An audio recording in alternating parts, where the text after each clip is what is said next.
Your teen requested a ride, but this time not from you. It's through their Uber teen account. You drive your teenager around, a lot, to their friend Jacob's house, their other friend Jake's house, to James's, to Jaden's, to Jalen's, to... Mom? This is Jake's house, not Jacob's. Now with an Uber teen account, your teen can request a ride under your supervision. They'll ride with a highly rated driver, and with live trip tracking, you'll follow along the whole ride to their friends' houses that all sound the same. Add your teen to your Uber account today. See app for details. Bye, Mom. This episode is brought to you by Coffee Mate. Coffee Mate is the world's biggest coffee lover because we love all the ways you enjoy. Wait. Coffee Mate can't love coffee more than me. I'm a foodie. I went to Kyoto just for a nitro matcha latte. What? Oh, I have to finish the ad. Coffee Mate, for the love of coffee.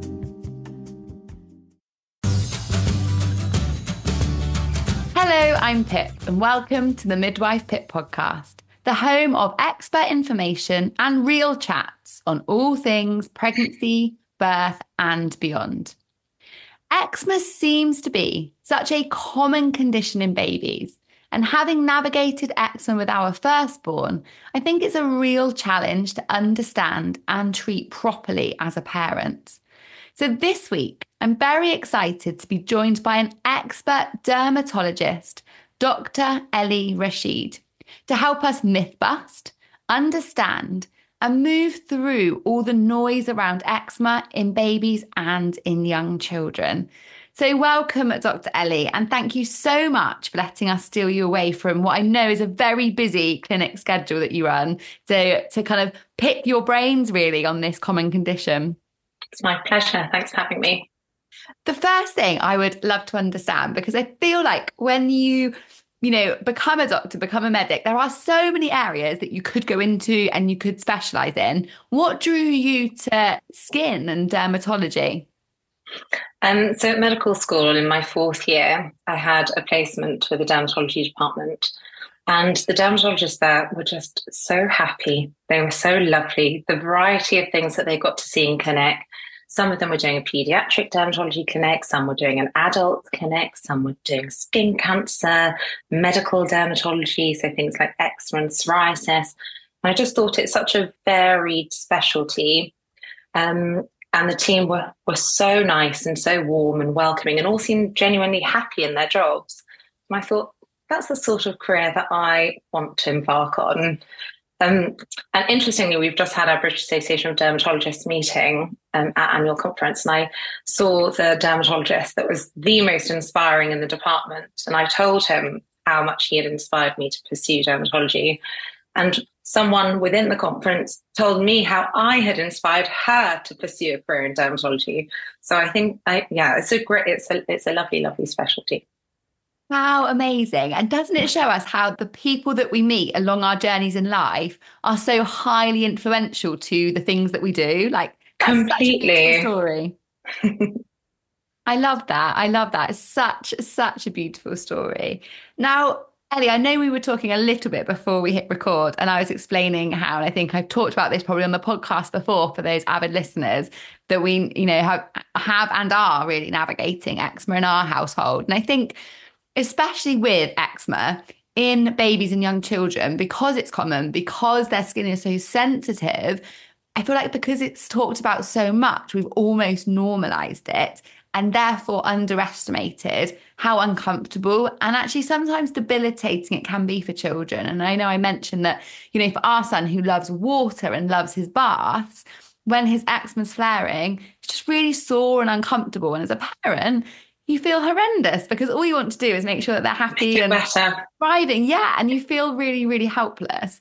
Would you mind kind of explaining to us what eczema actually is? Because I think often when we hear terms all the time, we don't really think about understanding it. We just kind of normalise that it's a skin thing and they might grow out of it and they might not. Yeah, so eczema we would call atopic dermatitis because eczema actually has quite a broad number of subtypes, and atopic dermatitis is the most common subtype of eczema. So most people use the words interchangeably, but it is very common. 1 in 5 children have atopic dermatitis or eczema, 1 in 10 Adults will have it, but it's a real spectrum. So some could have it relatively mildly, affecting more typical sites like the creases of the skin. And some have the other end of the spectrum where they have it very severely. We know that there's a genetic component to it. And usually if people have other factors like hay fever or asthma, for example, or food allergies within their family, then they might be more susceptible to developing eczema. And it's something to do with a protein that's in the uppermost layer of our skin that forms our skin barrier. So people always wonder, well, what do we mean by it? We use the word skin barrier all the time. And so the skin barrier is the uppermost layer of skin. It's made up of these cells that are arranged like a brick wall. And there's a protein that holds these bricks really tightly and neatly together. And in people that have eczema, they might have a problem with the production of that protein, and therefore their bricks aren't so tightly and neatly held together. So there are gaps and cracks within these bricks, within these cells, and that means that water can escape from the skin, and the skin is left dehydrated and dry, and then their immune system responds to that. So it sets off this immune cascade, which results in this inflammatory component. And people get red, inflamed, dry, itchy. And it can be extremely uncomfortable for people and has so many other effects on so many other parts of them. And in some cases, it can be quite straightforward to manage. And in some cases, it really isn't straightforward to manage. That is the best way I've actually ever heard it explained.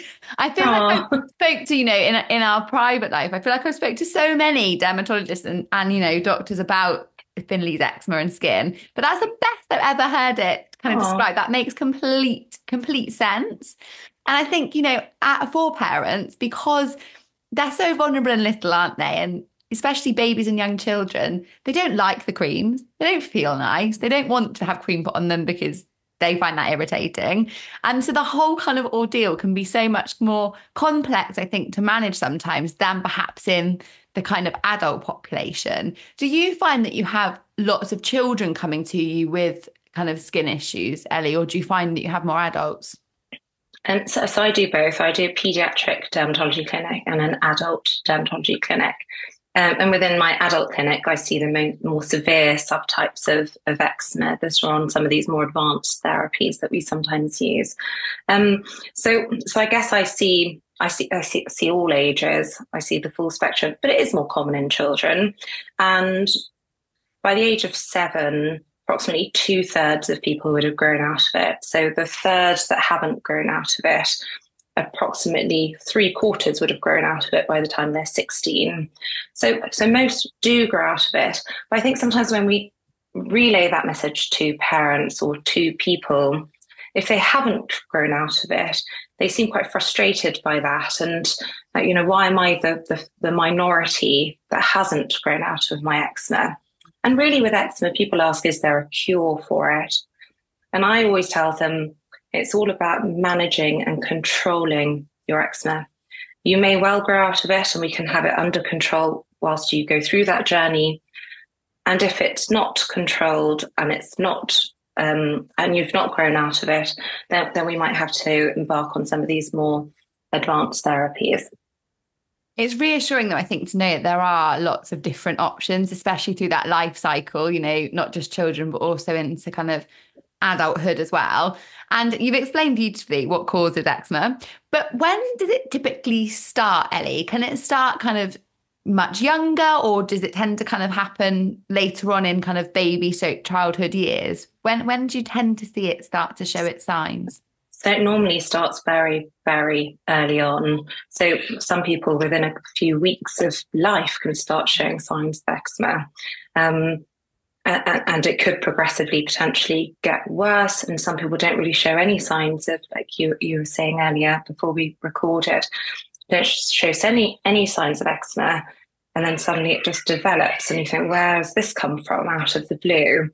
And I think that's a little bit more tricky because you sort of think that, well, they're not going to have a problem. And then suddenly they do. And you have to get all your tools together to think, how am I going to now tackle this problem? Absolutely. And that was totally me. That was 100% me. I was like, brilliant. I felt kind of smug. I was like, he was genetically slightly doomed with his dad's genes with eczema. And I felt really like, brilliant. We did our research and I've kind of done all the things that I thought would help and we're good. And then I was saying to Dr. Ellie that 10 days after I stopped breastfeeding Finley at about 17 months, he was absolutely covered in eczema from having beautiful, beautiful baby toddler skin. And I was heartbroken. I was like, no, what's happened to my baby? And then felt that guilt of maybe I should have breastfed him till he was 2, because that's, the World Health Organization recommendation. And all of that kind of, cascade that in my rational brain is quite ridiculous. But in that moment, obviously feels really, really important. And when we decided we were going to start a family, Ellie, because I was conscious of my husband's eczema, I did lots of kind of research into things that we could try to do to help in terms of gut health and then probiotics for him when he was born. I even got rid of all of like the chemicals in the house and did like all natural ones, anything I could possibly try. Is there any way of kind of in an anecdotal or an evidence-based way of preventing or helping to prevent eczema in your experience?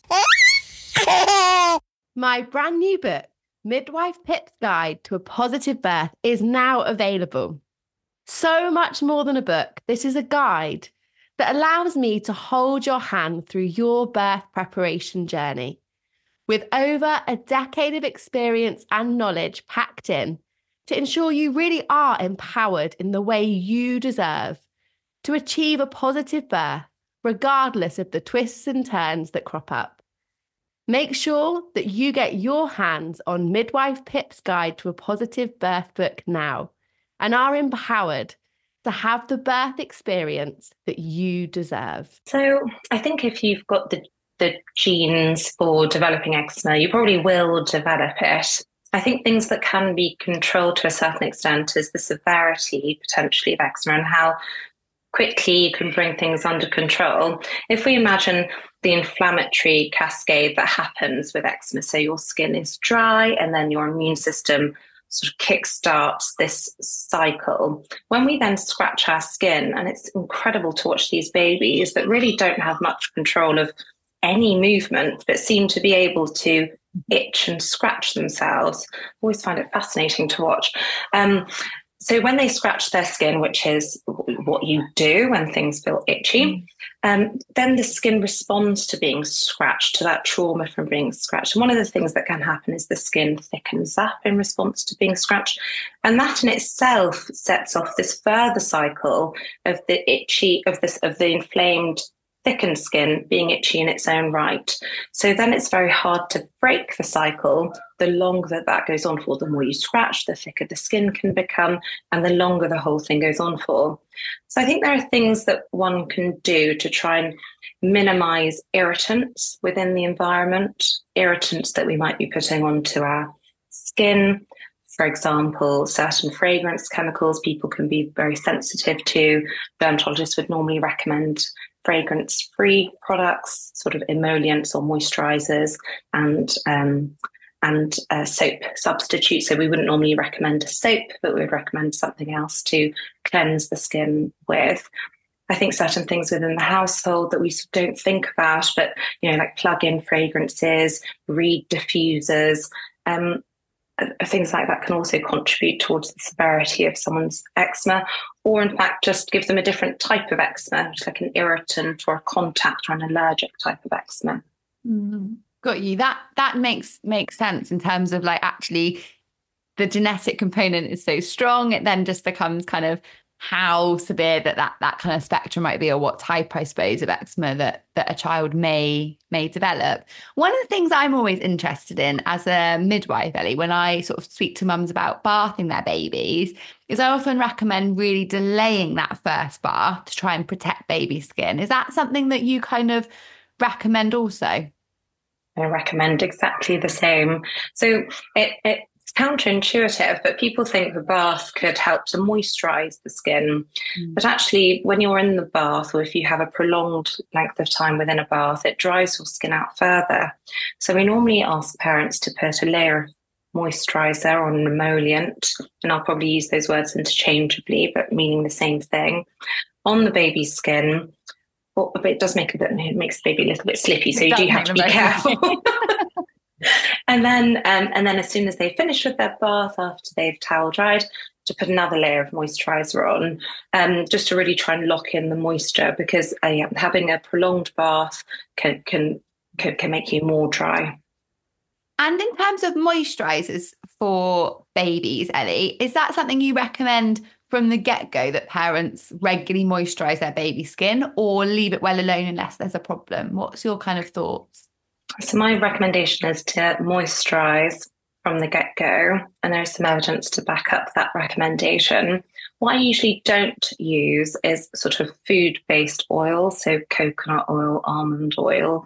I normally ask parents to avoid those, just because if you have inflamed skin and these breaks and cracks within the brick wall, so our skin barrier is defective, then sometimes those food proteins might go into the skin.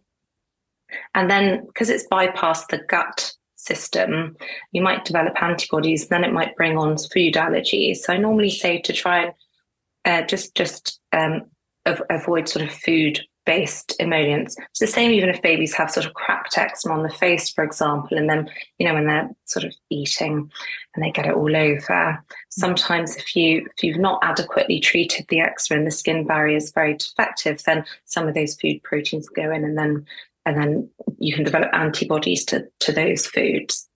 Wow, that's really interesting, because we know that those kind of allergic conditions in terms of food allergies, eczema and asthma are quite interlinked, aren't they? Often if you've got one, you are more susceptible to kind of others. So actually that makes complete sense, but I've never thought of it kind of in that light. And I guess it's another reason why controlling eczema in little people and babies and young children is so vital, because absolutely more food is going to go over their face, their arms, their tummies than probably in their mouth. Exactly. I think eczema has so many consequences. It really affects people's sleep, and sleep disturbance, not having good, babies their sleep is already disrupted so significantly. Our sleep is so disrupted. So I think if you then have someone with itchy skin, up all night scratching, just makes life pretty miserable. They're tired. The parents are tired. So I think getting eczema under control is really important. And also it could potentially reduce the severity of eczema. I remember that last summer, actually, Ellie, with our toddler, was the first time that his eczema really interfered with his sleep. And it was awful. And in the middle of the night when it's hot and all you can try and do really is cool them down, it's so, so tough. And like you say, it impacts everything. It impacts their behavior the next day, their ability to learn, so multifactorial, I think, especially in young people with all of that kind of developmental kind of stuff going on that we want to protect. It's really, really hard. Absolutely. So talk to me about some treatments for eczema. How should it be treated? Because you've alluded to the fact that there are different types of eczema. So presumably that's where we need to start in terms of actually identifying what type it is. So in some people, if there is, if it's atopic dermatitis and it's their immune system, then we want to try and reduce inflammation. When we think about eczema treatment, I normally divide it into two. So you want to try and improve the skin barrier. And I do that usually with recommending moisturizers and soap substitutes. But they're not great at reducing the inflammation that's in the skin. So they're good at trying to repair the skin barrier, but not so great at calming down that redness and that rough sort of texture that people with eczema can have. So in order to do that, I normally recommend something to bring down inflammation, like a topical steroid cream. Now, topical steroid creams, of course, as parents, you want to be able to control a child's eczema, baby's eczema, without needing to really use anything medicated or prescribed. That is the ideal scenario. But in some circumstances, we will need something to try and calm things down. If the moisturizer and the soap substitute and repairing the skin barrier does enough to calm things down, great. I'm really happy with that scenario. But if it's not calming things down effectively, then we might have to use a topical steroid. And topical steroids come in different potencies. So there's not just one topical steroid, there are lots of different topical steroids. And we could try with a very mild topical steroid to see how well that brings things down and calms down the inflammation. And if it doesn't, then we might have to move on to a moderate potency topical steroid. In some cases, we go to the most potent topical steroids to bring things under control. Then there are another type of cream that we also use that's not steroid-based, but it works by reducing inflammation. The problem with it is that if you put it onto very inflamed skin, it can hurt a little bit, it stings. So I normally say, let's calm it down with some topical steroids, and then we can use these alternative creams to try and keep things calm. And the licensing for those other creams depends on the age of the child. So for one of them, it's from 3 months of age, one of them it's from 2 years, and for the other one, it's 16 years old. So I guess that's where it's really important that your child is actually assessed by someone like yourself, a specialist in this area, to allow you to make that treatment plan and have that kind of review process. Because I've certainly found that our management in the winter is a lot easier, to be honest, than in the summer. And I feel like, our winter regime was working quite well. And since we've had that hot weather, it's gone AWOL again. And that's where having that kind of regular contact with someone that knows your child and their kind of eczema patterns, I guess, is quite important. It's crucial, and not every family fits that profile. Lots of families in the winter, actually, their skin is much worse because putting on the central heating tends to flare their eczema. Things that ignite your immune system. So if you have a cold, for example, that can really set off people's eczema, and you're more prone to getting coughs and colds over the winter months. The sun in some people can be an anti-inflammatory. So if they're on a sunny holiday, for example, or if it's sunny here, which it doesn't seem to be at the moment. Not right now. Last week was quite nice. Exactly. Then sometimes their eczema is better. But exactly as you say, some people actually getting hot and sweaty just makes everything worse. So understanding a child's seasonal pattern, their eczema behaviour, some people have a variation throughout the day. Just understanding all of that and being able to come up with a treatment plan and a skincare plan to support them and try and bring things under control is essential. Definitely. And in terms of avoidance with eczema, is there anything that parents should avoid or things they should look out for in products that could make things worse if their child has got trouble with their skin?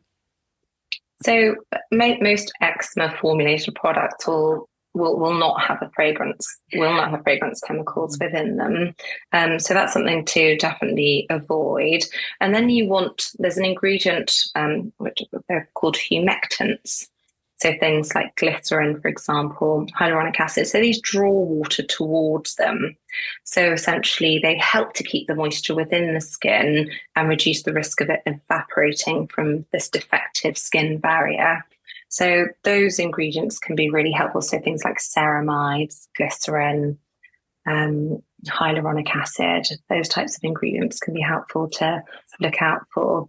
There are lots of brands that are marketed towards eczema-prone skin. They normally can't say eczema if they're over the counter. They normally say dry-prone skin because they can't use the medical terms. But things that are formulated for dry-prone skin. It's such a difficult one, isn't it, I think, because marketing can be so clever. So I love that you gave some of those examples. I will not try and repeat because I won't be able to say them. But I love that you gave some of those examples of the exact ingredients to look out for, because I do think sometimes marketing in skincare, like it can in, food and all sorts, can be quite misleading for parents. And then there's this, mass range of different products with different price points, different kind of USPs, and it's like where do you even start? So actually looking for those specific ingredients is a really, really helpful tip, I think, for parents navigating the Boots aisle.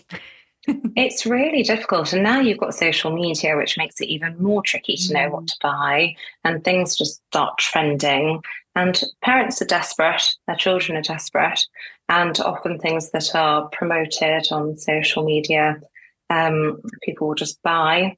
and sometimes they don't have the right ingredients within them, and they're not quite doing the job that they've marketed to do. And also sometimes you can buy something online that's marketed at making your skin, your eczema much better, and it's marketed as being a completely natural product, but actually it's got a very potent steroid with it within the formulation. But you wouldn't know because the ingredient, people might not know what that ingredient represents. And it's only when you look within the ingredients that you can see that actually it's got a really potent steroid within it. So yeah, having that guidance from, a medical practitioner is really, really important. So yeah, I definitely urge, if you are listening and your child is navigating eczema, and like Dr. Ellie said, you've seen something on social media or, great Aunt Jones recommended something, then, working with a medical practitioner is so, so important. Now, Ellie, you've shared so many tips, but everyone that comes on the podcast, I always ask for 3 top tips. So I wondered if you could share with us 3 top tips for parents navigating eczema. My 3 top tips would be to avoid fragrance chemicals, because they can sometimes make things worse. To use a regular emollient or moisturizer, one that you like the feel of, one that your child likes the feel of, one that you can get them in spray formulations, one that you can sort of get them engaged with the whole putting moisturizer on process, because it is tricky, and to try and avoid soaps. So to use something like some sort of emollient or an oil-based cleanser, for example, to try and avoid things getting even more dry when you're in the bath or shower. Amazing. Thank you so much. And Ellie, if people want to follow you on social media or even come and see you, whereabouts can they find you? So on social media, I'm just Dr. Ellie Rashid on Instagram, and I work in a busy NHS London practice, but I also do private practice at One Welbeck. Amazing. Thank you so much, and thank you for all of your reassuring words and helpful guidance for parents as well. Thank you so much, Ellie. My pleasure. Thanks so much. One last thing before you go. As a listener, really help make this podcast successful. I would appreciate if you could subscribe and leave a quick review. Something so little means so much to me and will help so many women's lives.